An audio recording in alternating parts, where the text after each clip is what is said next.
EMPs used to be considered a prepper conspiracy, kind of something you would see in sci-fi movies or books. But the way technology is advancing these days, it's more of a matter of how this is going to happen rather than if it will or not. In today's video, I want to go over some EMP-proof items that we should have stockpiled. And the great thing about all of these supplies is they aren't just EMP specific, meaning they're going to be useful in a number of different scenarios. Also, make sure and stick around until the end, because along with these EMP-proof items, I'll also go over some ways we can protect the electronics that we already have, some of these important supplies. But before we get into all of that, it's important to understand why an EMP could be so catastrophic. And if you already know this, or you understand this, I put timestamps in the video so you can just go ahead and skip ahead. So let's go over some of the possible scenarios here. And the first one is the one that we always think about, and the one that's most likely is the high altitude nukes, something that is detonated high above the ground that will have the biggest impact and the widest range of damage. But with the technology these days, this isn't the only possible way that something like this could happen. You've also got non-nuclear EMP generators, which are compact and could be portable and could be potentially used in precision strikes against specific targets. So this would be more targeted, but it's still likely. You've also got the high-powered microwave weapons, the HPMs, and these are directed energy weapons which could be mounted on vehicles, ships, and aircrafts, and things like that. Again, this is more targeted, but it is still a potential possibility. And then you've got drones, which we're seeing drones more and more these days, drones and drone swarms. You could have a drone-mounted EMP or a bunch of them in a drone swarm that could be used by military, law enforcement, and even terrorists. So like I said earlier, with the advances in technology, the difference between 10 years ago till now is much different. And the difference between now and 10 years from now is going to be much different as well. So we need to pay attention to all of these. And while the big one remains the nukes being launched, if somebody has a couple of these drones and they target a few substations, they could take out a big portion of the United States power grid. Now, when it comes to the damage an EMP could do, you're talking about the E effects, and this is the E1, E2, and E3. The E1 effect is the most intense, and it's capable of damaging electronics. Everything we have these days has the solid state electronics in them. This is really fast. You're talking this happens in milliseconds, and it could damage even the best surge protectors. So everything that we have that is plugged in, that is on, that has semiconductors, integrated circuits, and things like that are probably going to be affected by this. And then you've got the E2 effect, which is similar to lightning strikes. It takes a little bit more time, although it's really fast. It'll be less damaging if you do have one of those really high-priced surge protectors and it didn't get affected by the E1, but the odds of that are pretty slim. So this is that second stage where the surge protectors had been taken out, and anything in the line of fire is going to be affected by this E2 stage. So you've got power lines, you've got communication systems, satellites, and things like that with these first two stages that could really be affected. And then you've got the E3 effect, which is the slowest, and it affects long conductors and potentially damaging the power grid. Think of this like a CME. A CME doesn't have the E1 and E2, but it does have the E3 effect, and it could do quite a bit of damage to the entire power grid. You're talking about substations and transformers, and a lot of different parts that make all of this work could be damaged, causing the whole system to be shut down. So as you can see, an EMP is sort of a three-pronged attack on all electronics and the power grid.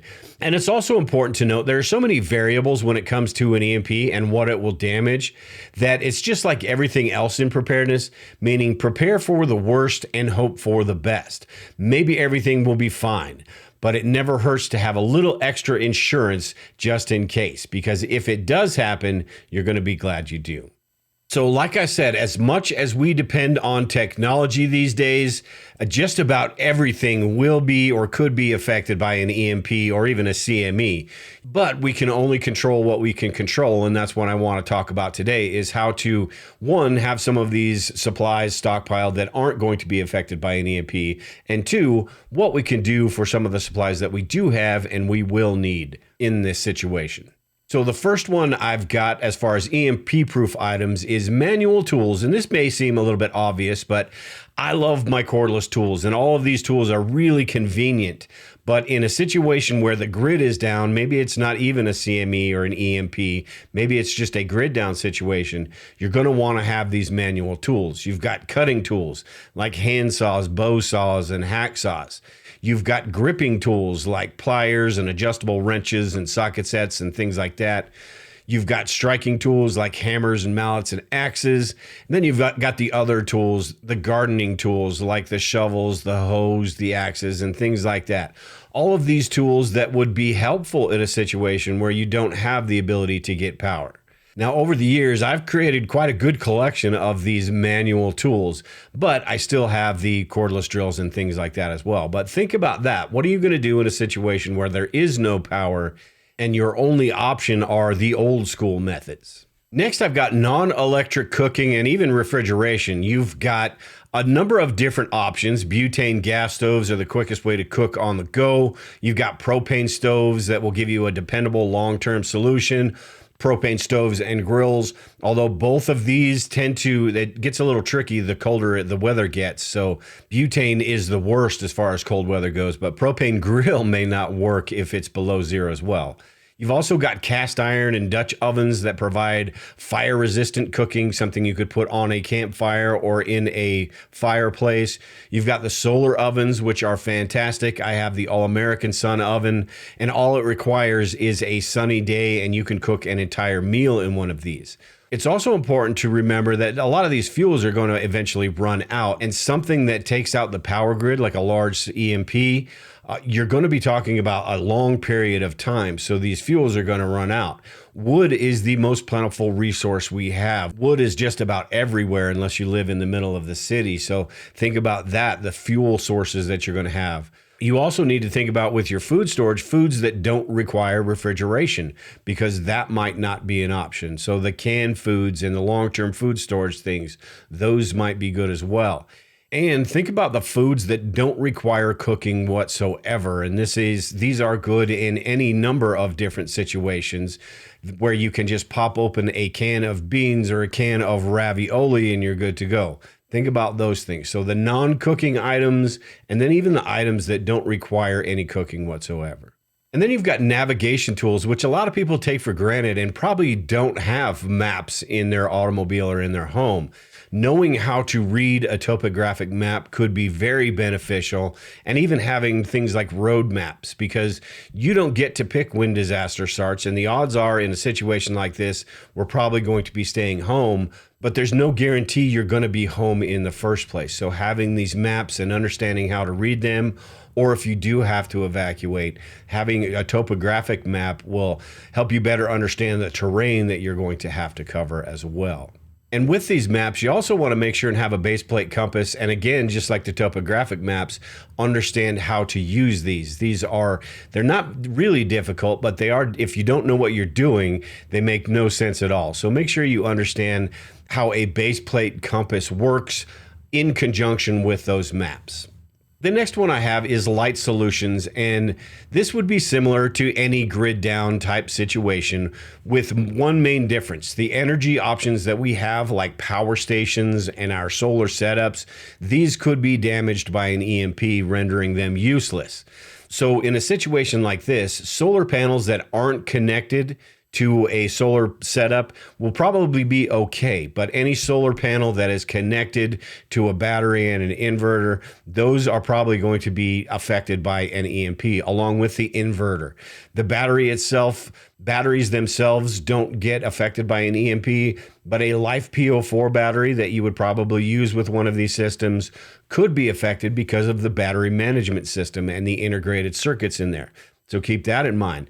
These simple batteries, the ones you put in flashlights and radios and things like that, are going to be just fine. I'd recommend not storing them in the flashlights and radios, but by themselves, regular batteries should be okay.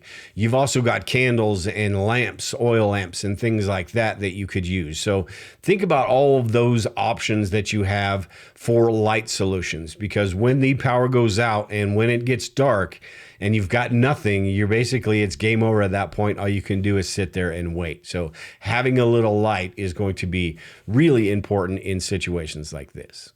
And as I mentioned earlier, in a situation where the entire grid is down, or maybe even just your area, the odds are the cell phone services and the internet is going to be down as well. So printable resources and books are really important to have.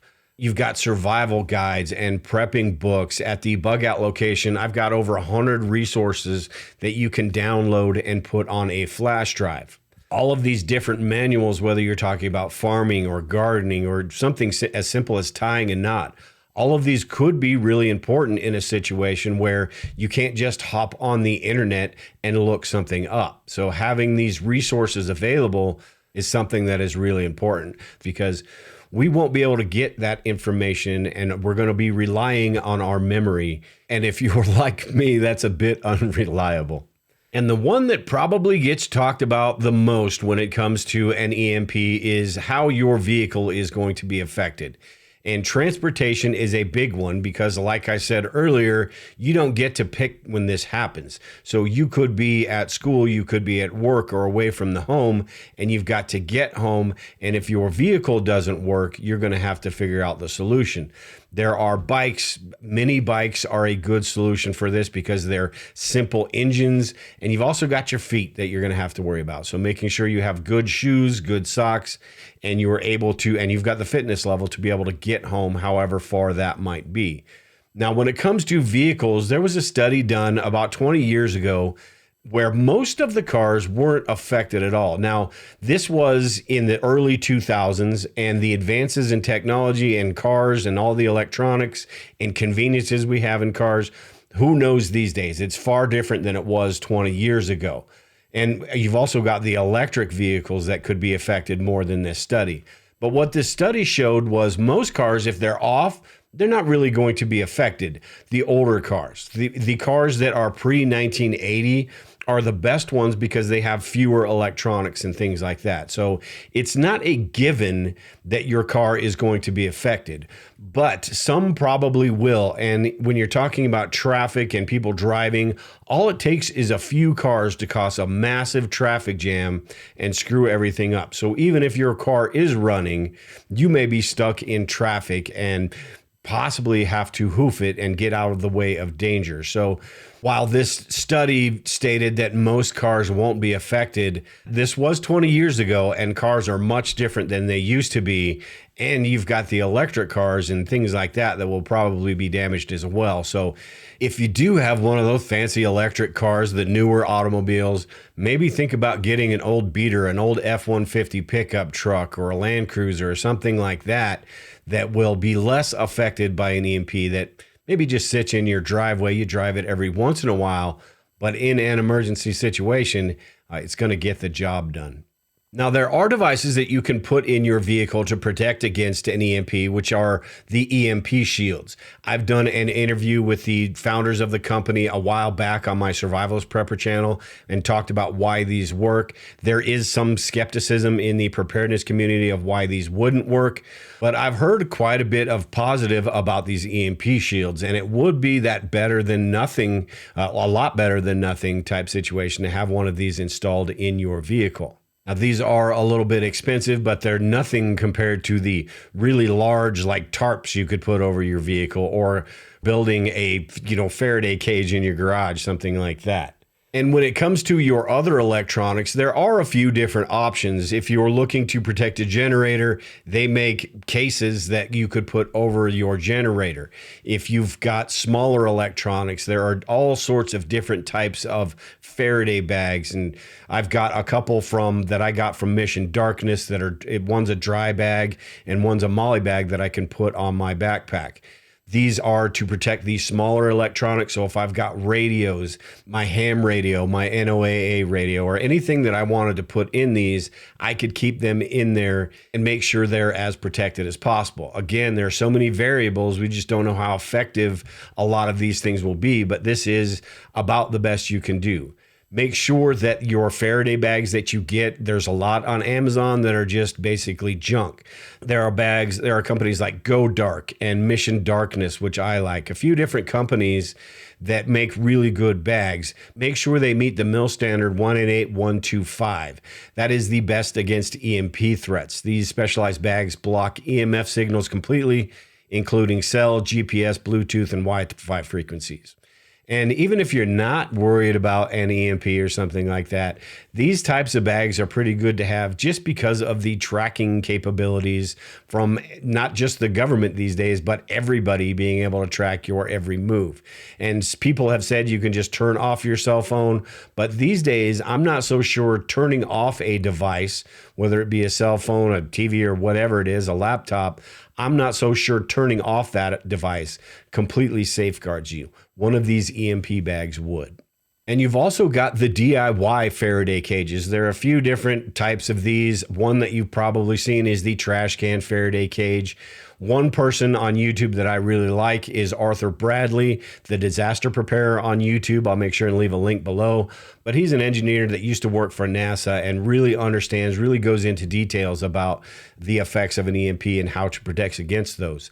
He's got the disaster preparer store and a few videos that'll show you exactly how to construct one of these DIY Faraday cages if you want to go that route.